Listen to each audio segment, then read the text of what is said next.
An entitled man demanded a free meal because he didn't like the vibes of the restaurant. When I refused, he knocked over a tray of drinks and shouted, "I know the owner, you're done here!" My manager whispered, "Just comp his bill, it's not worth the trouble." I pulled out my phone, dialed a number, and said, "Perfect, let's call the owner right now." This happened last spring in Dallas. I worked at a family-owned restaurant about 15 minutes outside of downtown. Not one of those trendy, overpriced places. Just a small, steady spot with a loyal crowd and real food. My dad bought it years ago after leaving his job in construction. He turned it into something solid. Good food, fair prices, and he treated his staff right, even the ones who weren't family. Most people didn't know I was his daughter. I didn't throw it around. I was just another server. I cleaned tables, ran food, got screamed at by angry moms and drunk tourists, same as everyone else. But I took pride in it, because I knew every little thing that happened in that place came back to my dad. And I wasn't about to let anyone walk all over us. It was a Saturday afternoon shift. We were slammed. Big Table in the back was already complaining about their food being late. We were short one busser, and the soda machine was spitting ice all over the floor like a toddler having a tantrum. I was juggling 3 tables when he walked in. Tall guy. Probably mid-40s. Cheap gray suit with one of those clip-on ties, shiny shoes that looked like they'd just been bought but already creased. He came in like he owned the building, sunglasses still on his face, Bluetooth earpiece blinking like a Christmas light. Not even trying to look around or wait for the host. He smacked the host stand twice. "Table. Now." The host, just a college kid named Trevor, froze up. I happened to be walking by and saw the look on Trevor's face, so I stepped in. I said, "Hi there, welcome in. You need a table for one?" He didn't even look at me. Just said, "Window. And I'm not waiting." "Fine." I showed him to a two-top near the window, dropped off a menu, and told him I'd be back. "No thank you." No smile. Just silence. I gave him a few minutes. Came back. He was still scrolling through his phone, didn't even glance at the menu. "You ready to order?" I asked. He sighed loud, set his phone down, and said, "This place. It's not working for me." I didn't get it. "What do you mean?" "The vibes," he said, like that explained everything. "The lighting. The decor. The noise level. It's all wrong. I'm not enjoying myself." I waited for him to say more. Instead, he leaned back in his chair and said, "I'm not ordering. Just comp the bill and I'll go." I stared at him. "You didn't order anything." "Exactly. The experience failed. That's on the establishment. Not me." I was trying to stay calm, but I was starting to feel that tight burning in my chest. I said, "Sir, we can't comp something that doesn't exist. If you're not happy, you're free to leave." "But there's no bill." That's when he got loud. "Unbelievable. You people are so unprofessional. I know the owner. You understand that? I know the owner. You're done here." He stood up fast and knocked my tray right out of my hands. 4 drinks, 3 sweet teas and a Diet Coke, crashed onto the floor and splashed up my legs. The sound was loud enough to turn every head in the place. I slid under the table. My apron was soaked. My heart was pounding. I was holding back shaking hands. My manager, Stephanie, rushed over from the back. "What happened?" she asked, looking at the puddle. "He got mad. Knocked the tray out of my hands," I said. "I didn't touch her," the guy said, suddenly defensive. "She dropped it on her own." Stephanie gave me this look. Tired. Worn down. She leaned in and whispered, "Just comp him. We don't need a scene right now." I couldn't believe what I was hearing. I looked at her. Then I pulled out my phone. Loud and clear I said, "All right. Let's call the owner right now." The guy's face changed. Not fear. Not yet. But definitely surprise. He was blinking fast. I dialed. Because here's what he didn't know. The owner? Is my dad. So yeah, I dialed the number. I put it on speaker. Dean, or whatever his real name was, stood there with his arms crossed, still trying to act like he had some kind of control. But his eyes kept darting toward the phone. A few rings. Then my dad picked up. Yeah? I said. Hey. You busy? No, just checking inventory. What's going on? I didn't answer right away. I just tilted the phone toward the guy. He finally spoke up. This is the owner? Yep, I said. Dean stepped forward like he suddenly had something important to say. Hi, this is Mr. Daniels. I've been a customer here many times. I know the owner personally, and I've never been treated like this before. Your staff is rude, unprofessional. Dad cut him off. What's your name again? Mr. Daniels, he said slower. I've had many business lunches here. I know we've spoken before. You and I have. My dad didn't even flinch. I've never heard of you. Who the hell are you? Dean froze. I almost laughed. Stephanie's face went pale. Trevor, the host, was halfway behind the counter, watching like it was a movie. Dean cleared his throat. Look, I'm not trying to cause a problem. I just think the service here needs to be addressed. I came in expecting a certain standard, and I'm leaving disappointed. That's all. My dad said. What exactly happened? I told him everything. How the guy demanded a table, how he refused to order, how he knocked over my tray and then yelled that I was done here because he knew the owner. And when I got to that part, my dad got real quiet. Then he said, Put him on the phone. I held the phone out. He wants to talk to you. Dean didn't take it. I said louder. He wants to talk to you.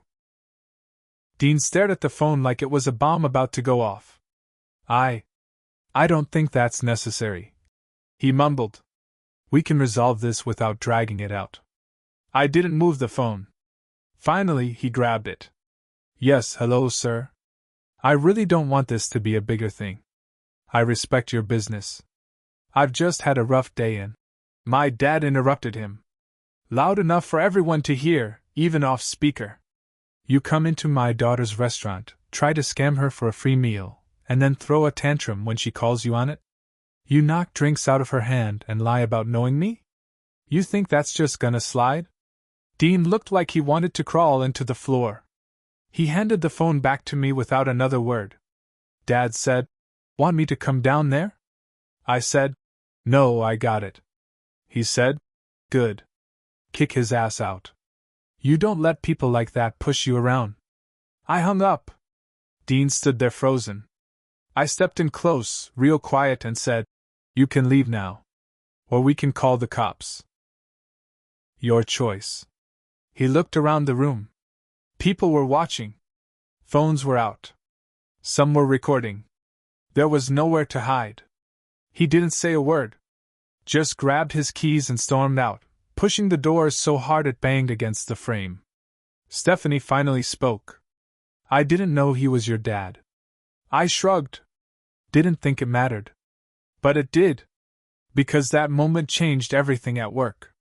Not just with Dean. That was only the start. After that day, things weren't the same. At first, it was all high fives and, hell yes, from the staff.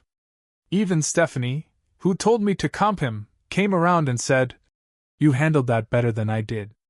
Word spread fast, and by the next day, our little showdown was all over local Facebook groups. Someone had filmed it. The video got hundreds of shares. People were coming in just to see the girl who shut down the I know the owner guy. It was funny. For a while. Then, about 2 weeks later, the shift started. We got a call early in the day. Some guy named Brent wanted to make a reservation for a party of 8. Nothing strange about that. But when I went to confirm the time, he asked if I'd be working that night. That was weird. I said, Yeah, why? He said, Just wondering. My friend told me you're kind of a local legend now. That gave me a weird feeling in my gut. The way he said it. Like he wasn't a fan, more like someone watching from behind a curtain. The party showed up that night right on time. All guys. Dressed like they were trying too hard, business casual, fake laughs, loud talkers. They didn't order right away. Just sat, watched the room, and joked amongst themselves like they owned it. I took their drink orders and didn't mention anything. Just treated them like any other table. But something was off. They weren't interested in the food. They kept asking weird questions. Is the owner here? Is that your manager over there? You ever get any crazy customers? The guy who called, Brent, smirked every time I answered.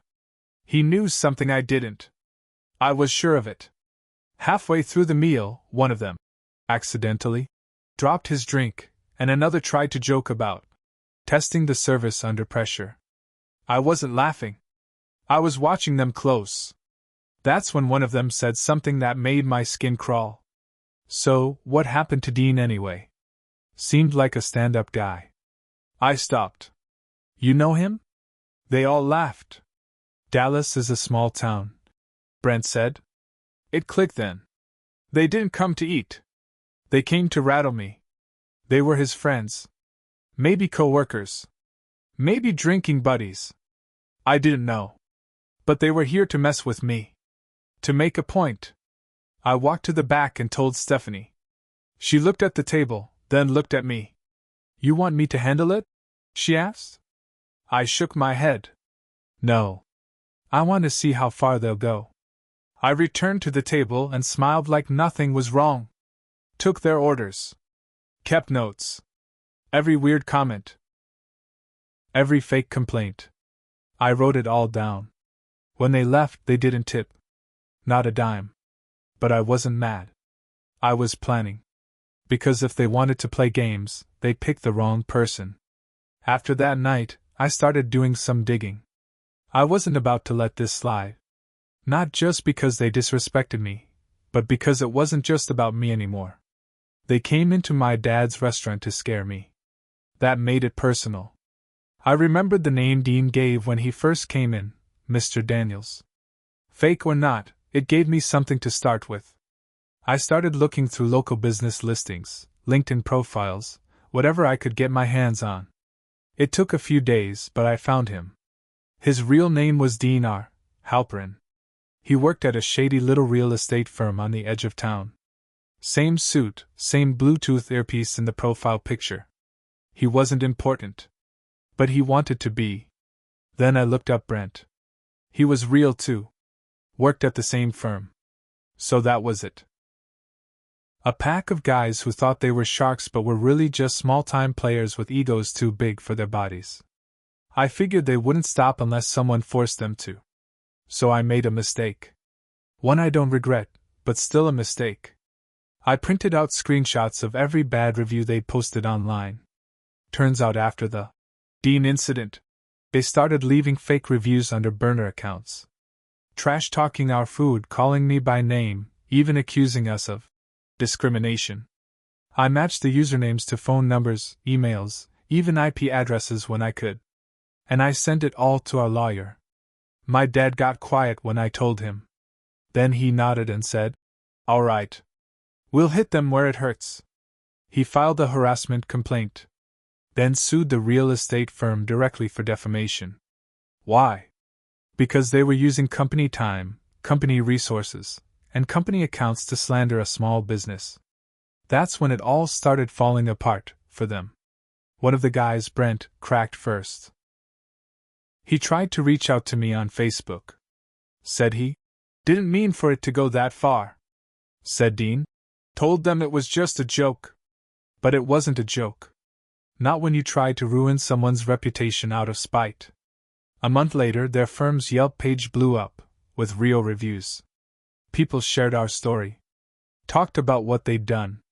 One woman claimed Dean tried to lowball her on a home deal and ghosted her. Another said Brent hit on her during a showing.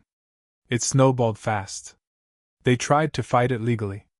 Tried to send a cease and desist to us. Our lawyer laughed. Then countersued again. This time for attempted intimidation. Dean lost his job. So did Brent. Their firm went under a few months later. And the restaurant? We got busier. More support than ever. People showed up from other neighborhoods just to eat and shake my dad's hand. We even got a little write-up in the local paper. Called me a no-nonsense defender of small business. But here's the part one don't tell people. I almost did let Dean get away with it. When Stephanie told me to comp the bill, I almost listened. I almost let that tray of drinks soak my shoes and wash the moment away. If I had, he would have walked out with his fake power trip and done it again somewhere else. Maybe to someone who couldn't fight back. So yeah, I made a mistake digging into their lives. I let my anger take over. I turned it into something bigger than it needed to be. But I'd do it again. Because sometimes, people like that need to lose everything before they learn. And if they don't, then they were never worth saving in the first place.